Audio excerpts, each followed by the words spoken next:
So coming into the SEC next season with the top percentage of returning production on the defense side of the ball, the Oklahoma Sooners are very lucky to have only one position to truly have questions in, and that's around the defensive line and mainly interior. So we're going to dive into what this room looks like going into next season as we continue our series on the Sooner Room Review heading into spring ball. Pretty excited about this one because I think Coach Bates and Coach Chavis have done a fantastic job of putting together some solid prospects and solid players that's going to, turn y'all's head. So before we do that, welcome to Unfair Sports. I'm your host, Jay. Thank y'all for pulling up to the channel. Y'all know what it is. Hit that like button if you're new to the channel. Subscribe if you're enjoying this review and the content. Love to hear from you all in the comments. And so we're going to dive into this room, what we're returning, what it looks like for next season, as all this is presented by our partners over at Aura, protecting your data online every single day. Let's hear from them, and let's jump into what Coach Bates and Coach Chavis is doing heading into spring. Let's talk about all of your personal information all over the interwebs. Y'all know about that, right? Have you been getting a ton of spam calls and text messages as of late and trying to figure out why? I know I have. Well, most likely these data brokers out there have sold your information to scammers and spammers and anybody that would see value in your information. Yeah, it kind of makes you feel a little bit uneasy. I know when I did a search of my information, I saw my address, email, all kinds of stuff that had me a little nervous. Not gonna lie. That's why I've been leveraging Aura, our partner and sponsor for this video. Aura can identify data brokers exposing your information on the internet and submit opt-out requests on your behalf. Brokers are legally required to remove your information if you ask them to, but it's so difficult to get your information off of the internet. They do that by design, though. Aura also does so much more to protect you and your family. It's really easy to set up, and you don't have to download several different apps to get things like parental controls, antivirus, VPN, password management, identity theft insurance, and more. You get everything at one affordable price. Let Aura do all the heavy lifting of protecting you in this big world of the internet like I have. I've been leveraging it for the last few months, and man, the alerts I get on how it's been opting me out of stuff has made me breathe a sigh of relief. You should check it out as well. That way you can focus on what's more important, like college football, recruiting, anything else but your information on the internet.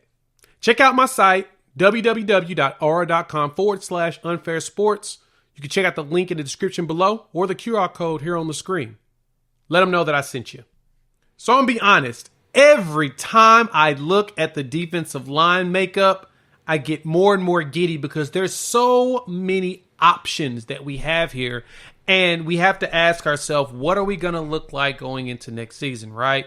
What options do we have not only on like the defensive line as well as the edge? Because the one beauty of what happened to us last season is we played the most underclassmen, freshmen to redshirt freshmen in college football. They had the most snaps. I think Coach Chavis tweeted out we had over 4,000 snaps. I think it's over 4,500 by the end of the season because we played a lot of young players on that defensive line. And so you may be asking yourself, all right, Jay, if we're bringing in, we played so many inexperienced players, what does it look like for next season? But that's the beauty of it. They played last year, right? They started to gain their experience. Now, coming in, we're returning 4 key players that had a lot of games played. 4 players with over 13 games played last year. You had Ethan Downs, you had Trace Ford, PJ Adebaware did play 13 games, as well as Dejon Terry. And since that's the case, I've seen a lot of people showing out. Now, Dejon Terry is now listed as our only defensive tackle over 300 pounds. This is going back to 2 years ago. Last season, we had like 6 dudes over 300 pounds. Now we're back to only one with Dejon Terry. But the good thing is, young freshman Jaden Jackson looks like he's about 296 based upon the latest roster, and has a good chance he'll be over 300 by the time the season starts. So we'll have at least 2, and I'm sensing we'll be able to get a few more guys up in that weight room and get them to eat more peanut butter sandwiches to put on the pounds to where they can be a threat physically while also not hindering their ability to perform, right? So Dejon Terry's leading your middle. I'm sensing with him because we lost Jacob Lacey. You know, he has retired medically because of the blood clots he's been dealing with over the last few years. I think it's been something he's been dealing with. He's dealing with it at Notre Dame, coming here, and he's dealing with it again. So because of that, he has retired. Breaks my heart. I was hoping to see him and Terry terrorize the SEC next year, but it'll be Dejan by himself, which is fine.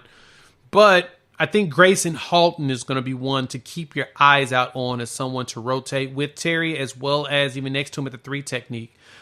Because Terry's your nose, big guy. He's a big space filler, and he causes problems. Very disruptive. Done a really good job coming here from Tennessee last season. I was actually quite impressed with his ability to play, and he graded pretty well in the high 70s by Pro Football Focus, and he graded in the 80s for the run. So he's a run stuffer, and he causes problems, and he tackles very well. All for that. And so you're going to add him. I say Halton's going to be one you'll see more. And then when you go into your edges, you definitely see a lot of Ethan Downs. You know, Ethan Downs had a breakout season last year. He was one of those players that when you looked at the numbers, you're like, oh, man, he played a lot better than expected. 4.5 sacks. He had that interception. And when teams weren't playing max protect, he was out there. I mean, you saw him in Quinn Ewers' face when Texas wasn't playing max. Hell, in that game, we had 5 sacks in that game, and it was because they didn't play max protect. They thought they could just muscle us, and granted, they could not. So that's what you want, right? You want these defensive linemen doing that. And so you're bringing him in, who had a total of 29 total tackles with 15 assists. Dejan Terry finished with 18 total tackles, 11 of them being assists. And Grayson Halton had 11 total. I'm anticipating that the sack numbers will go up because I don't think the SEC is going to fear our defensive line like the Big 12 did, right? They're not going to run max protect. They're going to be like, our big guys versus your big guys. Let's see who wins. And I'm going to bank my money on Schmitty. And so that's the good thing with that defensive line is, and now we're bringing in the young boys. You got your David Stone. You got your Jaden Jackson, right? You still got Ashton Champ Sanders, which I think is going to be a breakout year for him and Grayson G-Baby. I think him and Halton's going to have a very nice breakout season. And hopefully we get some Marcus Strong action. Hopefully he shows that strength and them crazy hands and go out there. But then you go to the edges. Ethan Downs, I'm thinking PJ Adebaware as well as R. Mason Thomas is going to see some play. PJ actually did pretty solid last year for a young pup, right? I mean, we just need to get his weight up. I think we need to get him over 350. I know Coach Venables mentioned on the Oklahoma Breakdown that PJ at the time was like 255, and their goal is to get him over 265, in which the only problem with him is you would think that, you can just put on pounds, blah, blah, blah. Well, he's super lean and super strong, so his muscles probably makes it very hard for him to be able to just put on weight, right? He gets stronger. He just doesn't get bigger. And so, muscle burns that fat.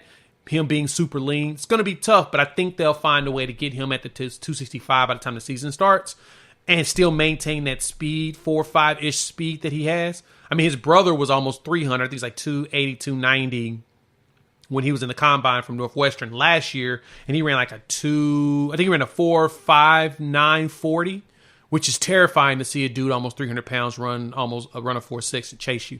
Believe me, a 4.6 is fast. Yeah, I don't think it's fast. It's because we're jaded by numbers of these skills positions. But when you get big men running like that, that's terrifying. The most athletic dudes on the field, them and offensive linemen. But I digress. But I think PJ and R. Mason's going to really see a lot of run.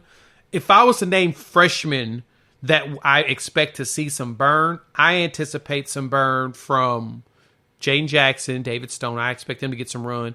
I think that Nigel Smith, they're going to beef him up, and you may see a few snaps here and there from him. But I really think Daniel Collier is going to play. I mean, he's already at the 6'4", 255-pound range. I've compared him to the way that Will Anderson played at Alabama, where they threw him at the jack and just said, go terrorize opposing quarterbacks and opposing offensive lines. I see that out of Daniel Collier as well. He has that capabilities. He's the type of player that you just say, go do stuff. Jack things up, please. That's all we ask for. And I can see him making it happen. I mean, honestly, Texas really wanted him just because, and Alabama did too. You can see the raw talent that he truly has. And I hate to say, man, he's going to be pushing for playing time, right? I think Wyatt Gilmore get to that point as he sizes up and continues to push people around. But that defensive line class we brought in, that power line class to go along with these veterans we have, power line class is going to push the veterans a lot this year. So I anticipate a lot of snaps from young players as well. Taylor Wine showed up in the depth chart, and he put on some weight as well. When I saw that, I was like, oh, wait.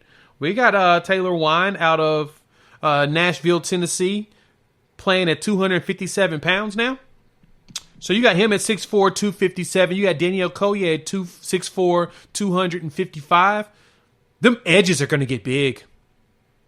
We're putting up some dudes with size. And like I said, we just need PJ to get past that 255 and 265 range just so that he's stronger and more of a threat, especially as he gets around those. Because I know that him and Okoye is going to get around them tackles, regardless of who we play.